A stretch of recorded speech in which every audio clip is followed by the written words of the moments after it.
مساء الفل عليكم.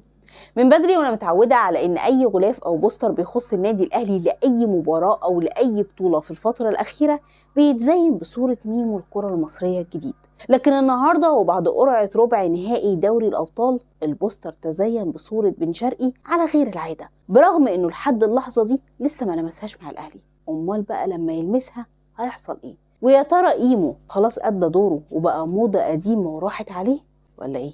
تحس ان الكونفدرالية بتنادينا من تاني، تحس ان القرعة بتقول لنا مالكمش حجة حتى وسط الظروف اللي بنمر بيها في الفترة الأخيرة. لما القرعة للسنة التانية على التوالي تبعدك عن نهضة بركان وتبعدك عن اتحاد العاصمة وما تقابلش حد فيهم غير في الفاينل والاتنين بينهم طربايت، وتحط في طريقك المصري أو سيمبا، يبقى كل الظروف مهيئة قصادك للفوز بالكونفدرالية السنة دي والمنافسة على بطولة كاس السوبر الأفريقي مطلع الموسم اللي جاي. بتمنى اننا نستغل الفرصة ونفضل في الصورة للسنة التانية على التوالي رغم انف الظروف والمصاعب اللي بتواجهنا. بتمنى لاعبي الزمالك يكونوا على قدر المسؤولية ويفرحونا زي ما عملوا السنة اللي فاتت ببطولة قارية يليها بطولة قارية. بصرف النظر عن الأقاويل اللي بتتقال عن تأجيل مباراة القمة، احنا علينا نستعد بشكل جيد حتى لو قرار تأجيل المباراة كان أكيد والكل واثق تمام الثقة فيه. احنا نركز في اللقاء سواء هيتلعب في ميعاده أو هيتم تأجيله، دي أمور مش بتاعتنا. الناس اللي بتسرب معلومات عن تدريبات الزمالك وبتتكلم عن اللي ناوي عليه بيسيرو في مباراة القمة من خلال مشاهدتهم للتدريبات كتر خيرهم. وصلوا لنا إن بيسيرو بيدرس اللعب ب3 في خط الظهر، ولما المعلومة وصلتني سألت نفسي هو ليه بيسيرو عايز يعمل ده؟ وطبعا مفيش شك كده على السريع قلت ربما عايز يعمل ده لان الزمالك عنده خلل دفاعي في خط ظهره. لكن لما جيت اتفرج على الاهلي في مباراة الاسماعيلي مرة تاني عشان اشوف الراجل كولر ده ناوي على ايه، لقيت ان كولر في مباراة الاسماعيلي بيلعب في العمق كتير جدا، ولقيت انه منطقي جدا ان بيسيرو يفكر في ده عشان يتجنب الفخ والكمين اللي بيفكر فيه كولر واللي كان بيجربه قصاد الاسماعيلي في المباراة اللي فاتت. وساعد كولر بالمناسبة على ده المساحة اللي ما بين الاتنين سرد باكات بتوع الاسماعيلي والاتنين باكات. تعالى كده نشوف كولر كان بيعتمد على اللعب في العمق ازاي وقد ايه ده كان شيء مؤثر وخلق فرص حقيقية للاعبي الاهلي. تعالى كمان اوريك قد ايه كولر بقى بيجبر وينجاته للدخول في العمق وقد ايه بيشكل خطورة كبيرة على مرمى خصمه من خلالهم. على الكرة هنا محمد عبد الله بيلعبها لإمام، وإمام هنا من لمسة واحدة بيسلم جراديشار. نقف هنا بقى، مين ده؟ ده يا عزيزي حسين الشحات. قاطم فين بقى؟ قاطم في العمق وكأنه راس حربة تاني جنب جراديشار. وفي العادي بالمناسبة معظم مباريات الأهلي اللي فاتت كنا بنلاقي حسين الشحات في هجمة زي دي قاطع من هنا مش قاطع في العمق، وده الجديد عند كولر في الفترة الحالية. جراديشار هنا بيطلع الشحات متأخر كعادته، واللعبة دي بتتحسب اوفسايد بالمناسبة. وهكلمك واحنا ماشيين كده عن البطء العجيب اللي بيتمتع بيه جراديشار، لكن خلينا نخلص الجزئية دي الأول. تاني هنا إمام عاشور على الكورة، بيظهر له هنا مين بقى وفين؟ أيوة هو حسين الشحات. وما تقنعنيش إن الشحات فجأة كده قرر يكون امبابي في اللحظة دي. اللي انت شايفه ده تعليمات مدير فني، ولو كنا في ظروف غير الظروف دي كنت حلفت لك ان اللي بيحصل ده غش تجاري وما نقول كوبي بيست من شغل جروس. لكن طبعا اي كلام هقوله هتعرض بعده لهجوم قوي والناس هتقول اني ما زلت متحيزه لجروس وقصه كبيره سعادتك. لكن لو فكرت فيها هتلاقي اساسا كولر يكاد يكون تلميذ من تلاميذ العراب ده لو انت متابع وعارف قصه الاتنين مدربين دول، لكن ده مش مهم وده مش موضوعنا اساسا. حسين هنا استلم وعدل وفي لحظه طلع جراديشار قبل الاوفسايد وحطه في وضع انفراد بالحارس، وسن جزمه هنا من جراديشار في القريبه كان ممكن يخلص القصة تماما ويخليه يحتفل بهدف ماركة جروس أو ماركة كولر عشان الناس اللي بتتقمص. لكن جراديشار هنا تباطأ بشكل عجيب جدا، فكرني بالانفراد بتاع الجزيري بمحمد الشناوي في مباراة نهائي كاس مصر بقيادة فريرة اللي انتهت 2-1، واللي بعد انقاذ الشناوي للانفراد بن شرقي فسح ياسر ابراهيم وبعدها امام بعت شومة للشناوي واحرز الهدف الثاني وسط صياح مدحت شلبي لما قال يا ليلة يا ليلة يا ليلة زرقاء. لكن برضو ده مش موضوعنا. رغم البطء العجيب في قرار جراديشار في اللعبة دي إلا إنه أخد منها ضربة جزاء سجلها مروان عطية، وده تاني اختراق من العمق للأهلي يصفر عن شيء إيجابي جدا وفرصة هدف حقيقية.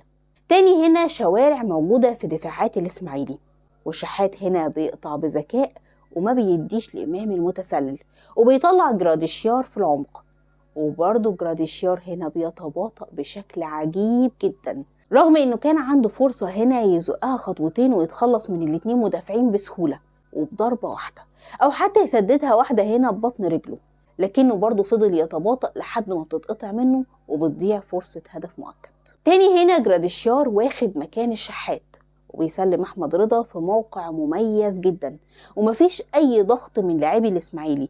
الشحات هنا أصبح هو المهاجم مكان جراديشيار، وإمام بياخد مكان مميز، ورضا هنا بيتأخر في الباص لإمام لكنه بيطلعه، وإمام هنا بيبعت شومة بشماله.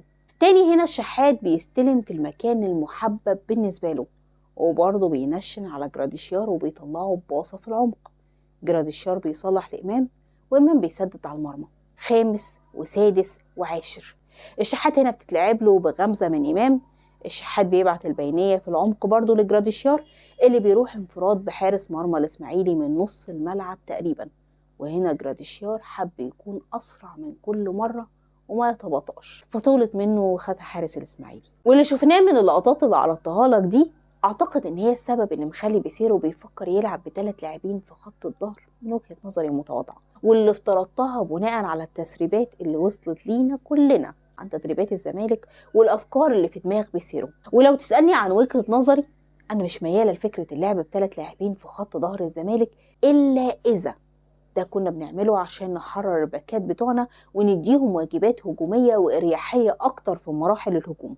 أما إذا كنت بتعمل ده لأسباب تتعلق بلعب كولر في العمق فاسمح لي يعني أنت الزمالك، وكونك تلعب ب3 لاعبين في خط الظهر ده هيوصل للاعبين إننا نازلين نتفادى هجمات الأهلي مش نازلين نكسب، وبالتالي هتوصل الرهبة والخوف للاعبتك في وقت فيه أنت مش مضطر لده. أنت بتمتلك 2 مدافعين في خط الظهر على أعلى مستوى وهما الونش وحسام عبد المجيد، وبصرف النظر عن مستوى الونش اللي شفناه في الفترة الأخيرة خلينا أقولك إن الونش في الماتشات الكبيرة بيكون أندرتيكر وأخطائه بتكون معدومة. الونش وحسام عندهم من الخبرات اللي يخليهم يقفلوا المساحات بينهم وبين الباكات ويحافظوا على العمق في نفس ذات الوقت. انت بتتكلم عن 2 مدافعين دوليين مش على الله حكايتهم، ده بالإضافة إلى إنك لما هتلعب 3-4-3 هتبقى مضطر تلغي المركز 10 وهتلعب ب2 لعيبة ارتكاز في نص الملعب، وده هيخليك 100% هتفتقد للاستحواذ وهتخسر معركة نص الملعب. فهل يا ترى ال2 لعيبة بتوع نص الملعب واللي مؤكد هيكونوا دونجا وعبد الله السعيد هيقدروا يجاروا مروان عطية وإمام وأحمد رضا أو أكرم توفيق؟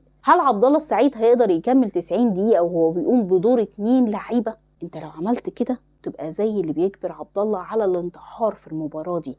اتمنى سيرو ما ياخدش الخطوة دي لو كانت الاخبار اللي وصلت لنا دي صحيحة، لان زي ما قلت لك هنخسر بسبب ده معركة نص الملعب والاستحواذ، واعتمادنا هيكون على الكوارث اللي من على الاطراف، وبمجرد ما هنفقد الكورة هنقابل من بعد نص ملعبنا ومش هيكون عندك اللاعب 10 اللي يضغط من فوق مع الجزيري واللي بنستخدمه كمطرقة وبيقفل المساحات وبيمنع الخروج بالهجمة. الاهلي كمان عشان تقدر تقضي على خطورته تكون محتاج تقفل على مروان عطية وإمام في بناء الهجمة، واللي انت بتسعى له ده هيخليهم يبرطعوا في مرحلة بناء الهجمة وكمان في الاستلام والتسليم في نص الملعب والتحرك في أماكن الخطورة بين الخطوط اللي مستحيل ممكن تقدر تقفلها ب2 لعيبة في نص الملعب. بستغرب لما بشوف تصريحات من النوع ده لأحد مسؤولي نادي بيراميدز، لأن في العادي أنا أو غيري سواء من الزملكاوية أو الأهلاوية أو أي مشجع ليه انتماء لنادي معين أو مسؤول جوه النادي ده في العادي ما بيكونش عنده الرغبة يواجه فريق ربما يقصيه من البطولة أو ياخد منه البطولة. يعني أنا مثلا لو كان لنا نصيب في الوصول لفاينل الكونفدرالية السنة دي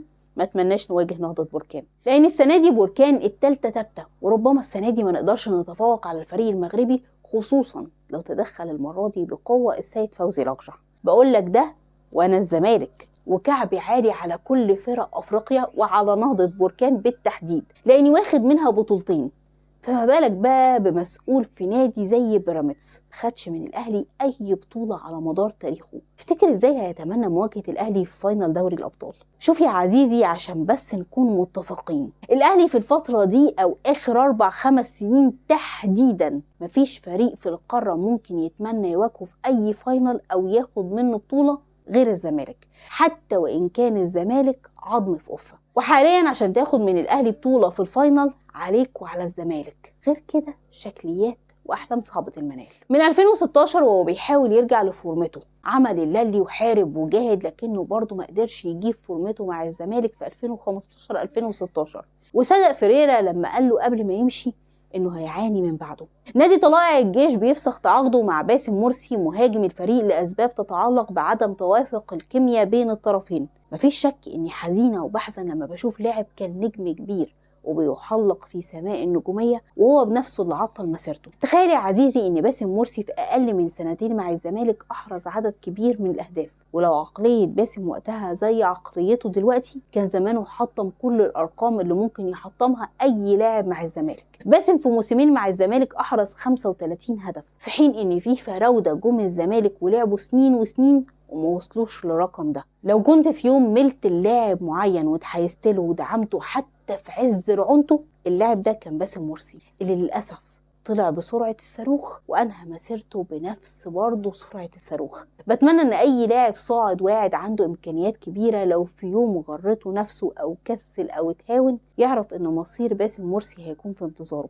اقسم بالله ان نسخة باسم بتاعة 2015 هي افضل نسخة مهاجم 9 ظهر في مصر اخر 10 سنين بعد مصطفى محمد. في النهاية بتمنى النصر لأهلنا في فلسطين، بتمنى التوفيق دائما وابدا لنادي الزمالك فيما هو قادم، ومهما كانت الظروف وايا كانت المتاعب خليك دايما ورا الزمالك.